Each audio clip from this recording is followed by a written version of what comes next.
Daily Dose of Darryl Viewers Digest for the week of March 13th through 19th, 2023. This is a free service from the Peebles Motivation Bureau, the PMB, and this week, 7 dependable doses.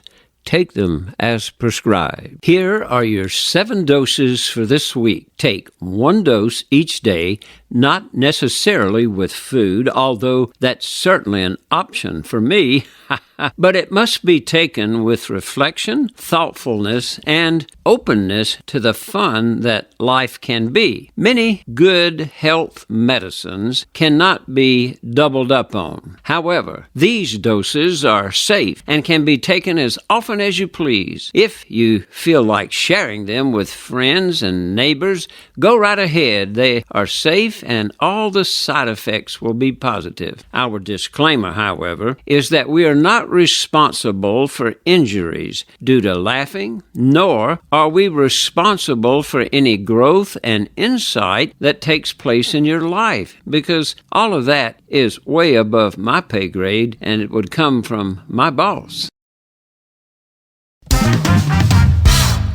Dose number 1. There are years that ask questions and years that answer. When you have lived long enough, you begin to see many things that were hidden in your younger years. In fact, these days, many people are going so fast, doing one thing after another, that enough time is not taken to pause and reflect. Plus, many times we go from year to year without looking back and evaluating. This dose is a reminder that we need to stop and reflect at least each year. When you look back on some years, they will provide you with new questions that you need to pursue for an answer. On the other hand, some years will begin to ask questions that you have long had. When you stoop down to tie your shoelaces and you try to figure out what else you can do while you're down there to make it worthwhile. They tell me that age is something that really doesn't matter, of course, unless you're cheese. I find out that as you get older, 3 things happen. First, your memory goes, and I can't remember the other 2. Okay, Lucille Ball said, "The secret of staying young is to live honestly, eat slowly, and lie about your age."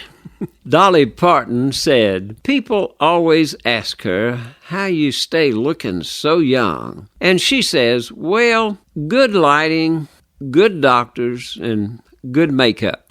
Now, remember, as we get older, that many times we can't see the forest for the trees because we're too close to each moment. So take time and back up and pause and look around at the past year and remember some good questions may arise, but even more so, many questions perhaps will be answered. Have you looked back at last year? Have you made a list of what you discovered?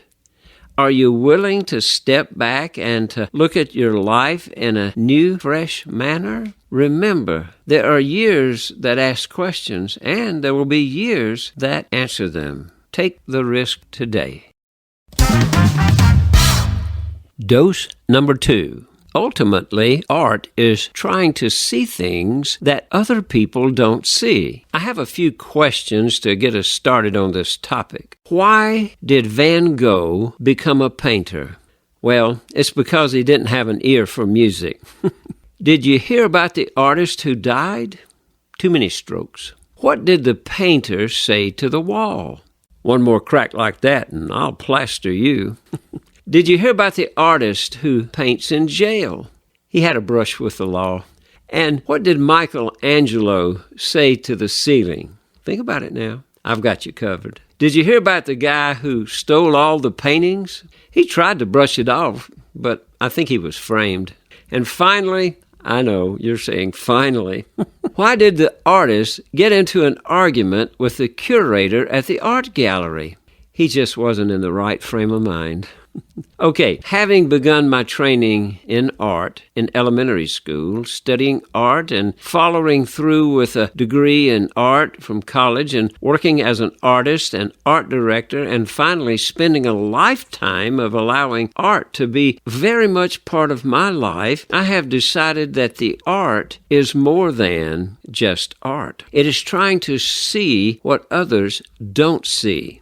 Now, my greatest model for that was in the Bible, and his name was Jesus. He saw things that others didn't, like the camel passing through the eye of a needle, like the seeds being sown by the wayside, like the mustard seed and the sycamore tree. Throughout Scripture, he used parables, or better known as stories, to convey meaning and truth to help other people see what he could see and perhaps they didn't. In my life, I have chosen to follow his example and have used object lessons many times to illustrate examples of truth. Recently, I have discovered new mediums like YouTube channels and movie makers. It's another way of simplifying and yet expanding the truth to help people see what they often don't see on their own without reminders. In fact, I have discovered that pen and ink or pastels or watercolors or oils or printmaking or any of the media that I have studied turned out to not be my real favorite media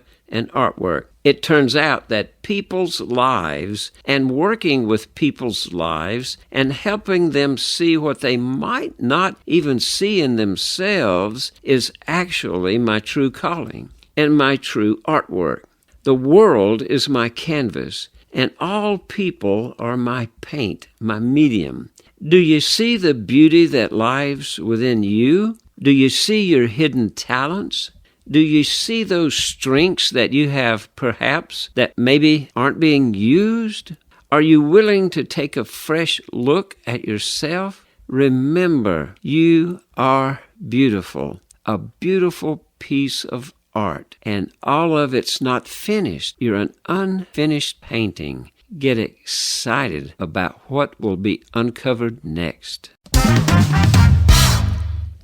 Dose number 3. The pessimist sees difficulty in every opportunity. The optimist sees opportunity in every difficult situation. Those are the words of Winston Churchill. You know, a pessimist thinks the glass is half empty, and an optimist thinks it's half full. I've heard that an engineer thinks the glass is twice as big as it needs to be. One of the ladies on the Golden Girls said people waste their time pondering whether a glass is half empty or half full. Me, I just drink whatever's in the glass.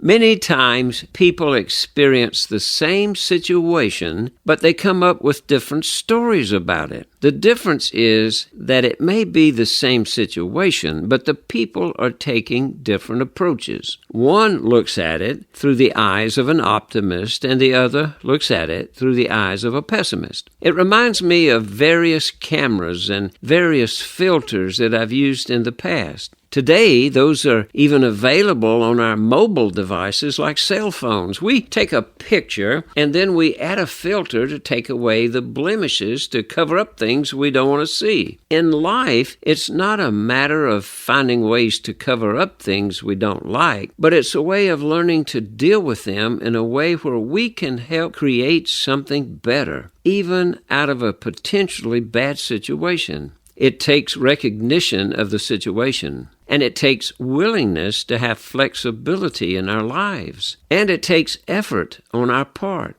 As we look at situations around us today and we identify situations that we think are bad, what have we done to make them better? What are situations in our life that we tend to label as bad or wrong or a mistake, and how can we begin to look for the good in those situations? Are we willing to list all of the negative things that we have labeled or stated in our lives, and are we willing to make a list of how we can make each one of them better and make it a positive situation? When I had my blood type taken, I was told that my blood type is B positive. I took that as a word of encouragement. That's a constant reminder that I need to be positive. May this dose help us to become more of a person who looks for the beauty in each person and situation. Remember, it may take work, but it's worth it.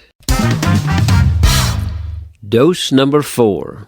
I try to let my decisions be guided not by what I think will succeed or fail, but what to learn from that process. I've heard it said, never stop learning because life never stops teaching. This dose today can help us become more open to the lessons of life. The lessons life teaches can be confusing. We can learn them wrong if we're not careful. Here are a few things that just might help us learn a little bit about that and might make us chuckle in the process. 70% of the earth is water, and virtually none of it is carbonated. Therefore, I guess, in fact, the earth is flat, like an old Pepsi Cola.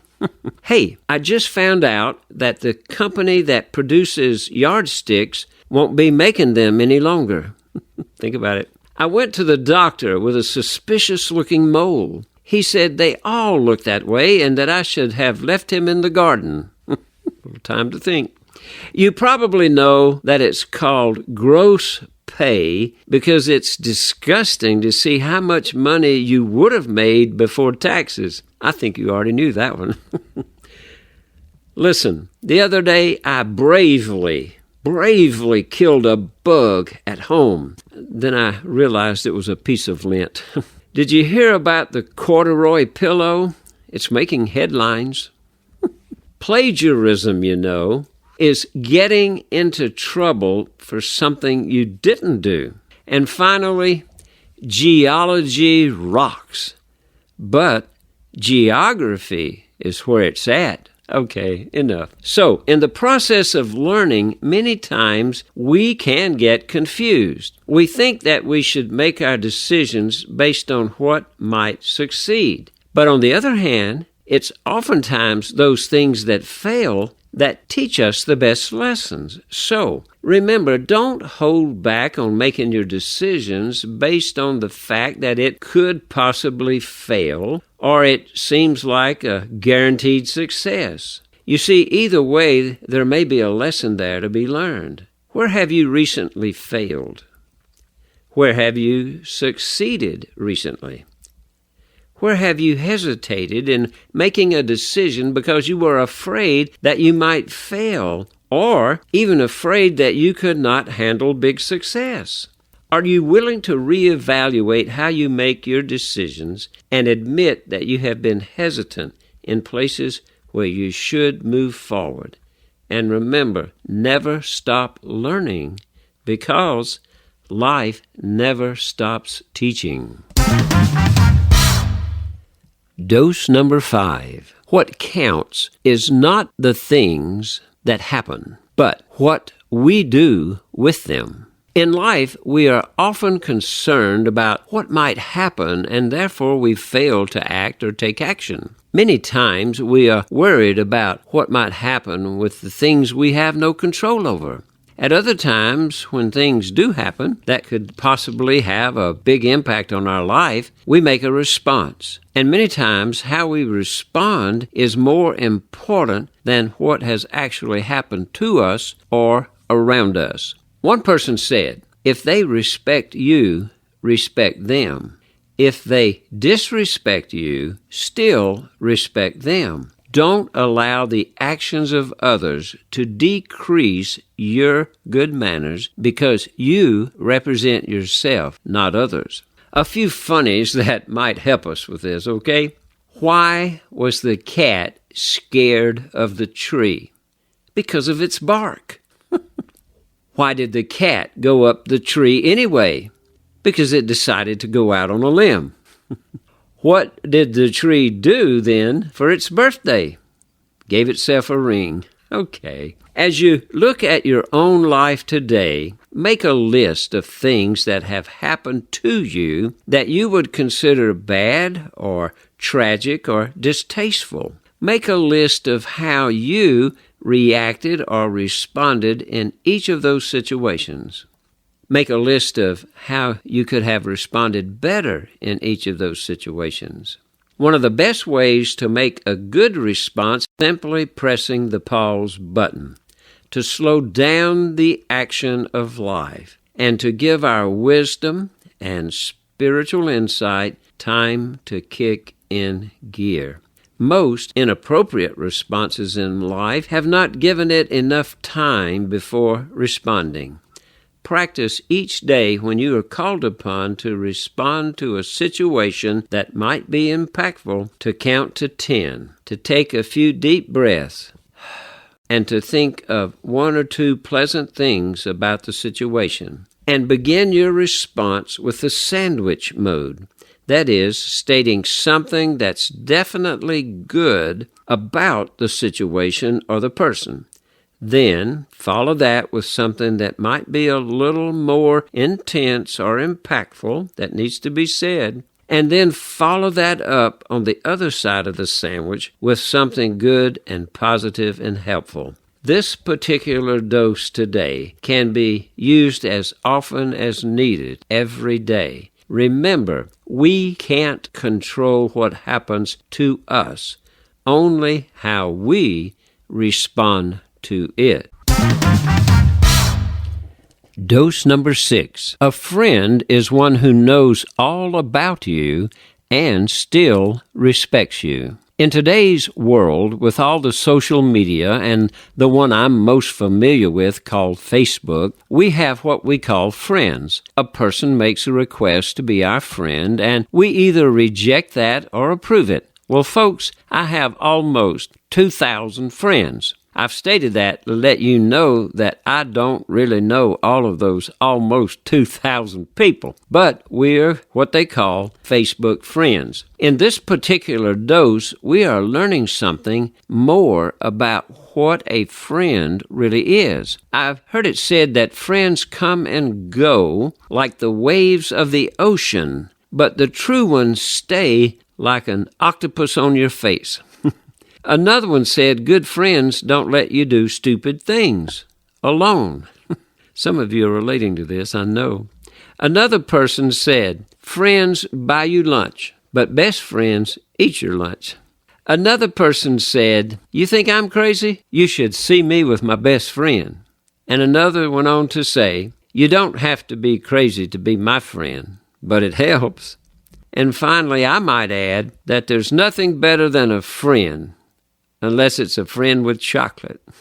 Some friends know a little about us, and acquaintances know even less. But a true friend can know all about us and still respect us. Those are the kinds of friends we need. Also, that is the kind of friend that we need to be to a few other people. And most of all, we need to learn how to show respect to all people, no matter how much we know about them. I believe there's a song that says, you've got to try a little kindness. Well, in fact, showing respect is a large part of kindness. Make a list of people that know a lot about you and still show you respect. Make a list of ways you have continued to show respect to some people when they obviously didn't deserve it. Make a list of ways that you will focus on today in developing the ability to offer respect for people who are very different than you. What are the traits and attributes and actions that you tend to find disrespectful? And how can you begin to change so that in your life you will be able to show more respect in spite of those things in other people? Dose number 7. Life is too much fun not to have it. That's a bumper sticker that I designed several years ago, and that's what many people call a double entendre. Basically, it has two meanings. Life is too much fun not to have it, with it meaning fun. life is too much fun not to have fun. Or, life is too much fun not to have it, with it meaning life. Life is too much fun not to have life. So one is for people that are not experiencing life to the fullest and not having fun. It's a word of encouragement to them to live it up more, have more fun. The other is more of a suicide prevention statement. Life is too much fun not to have life. And so if you're thinking along those lines, then you need to go back to the first statement, meaning you need to live it up more and put more fun in your life. You'll appreciate it more. Speaking of fun, do you know what the dentist calls the x-rays in his office? Toothpicks. Okay. Someone once said, never trust stairs. Nope, don't do it, because they're always up to something. Hey, do you want to hear a construction joke? Well, I'm still working on it. Did you hear about the first restaurant that opened on the surface of the moon? Man, it had great food, but no atmosphere. You know, it's not how much we have, but it's how much we enjoy that makes happiness. I hope you enjoy these little chuckles I put in every now and then. But real joy is much deeper than a joke. It's much deeper than a chuckle. It has to do with how our life is based, where we're grounded. So today, allow this dose to encourage you to live it up more, to put more fun in your life, to put more life in your fun. Realize that life is too short not to have fun, and we are only here for a short time compared to the sun or the moon and all that. Make a list today of ways that you have fun in your life. Make a list of ways that you have been frustrated in life and not having fun. Make a list of how you will begin to change those negative situations in your life. Make a list of people who are fun to be around. Make a list of reasons why those people are fun to be around too. What is your purpose for living? If you can't answer that question, you need to seek help and guidance to begin to understand why you are here. You are a special creation. You are placed here with a purpose. You are valuable. Learn to be around people who lift you up and see the beauty and value in your life. Move away from people who put you down. Get excited to know that God made you and God does not make junk. This is Darryl R. Peebles, the man behind the microphone, bringing you something positive each day from the Peebles Motivation Bureau, both positive, personal, and professional. Remember, there are 3 divisions: digital, real life, and print. But in the digital, we have not only the YouTube channel, but the website, Zoom events, and much more. In the real life, we do pulpit supply, funerals, weddings, magic shows, keynote speakers, and more. And in the print division, not only books, but magazine articles, newspapers, and custom artwork. Locally ordered books from me can get signatures and special discount. This one is already out and about, helping others. Churches and pastors have special discounts. I appreciate you, your ideas, and support. Keep them coming. These are other areas that I might be able to help you, and these are my contact points. This is Daily Dose of Darryl, responding to the free and gracious gift of God. I am using humor, the art of illusion, modern technology, and decades of serving God and communities to work every day to uncover the beauty in all people and experiences coming my way, endeavoring to educate, entertain, and inspire. Each dose on this channel can help move us toward a better, healthier, and more informed mind, body, and spirit. I'm excited to be a small part of the expanding of our capacity to learn, love, and forgive, and together leave this world a better place for all. God bless you.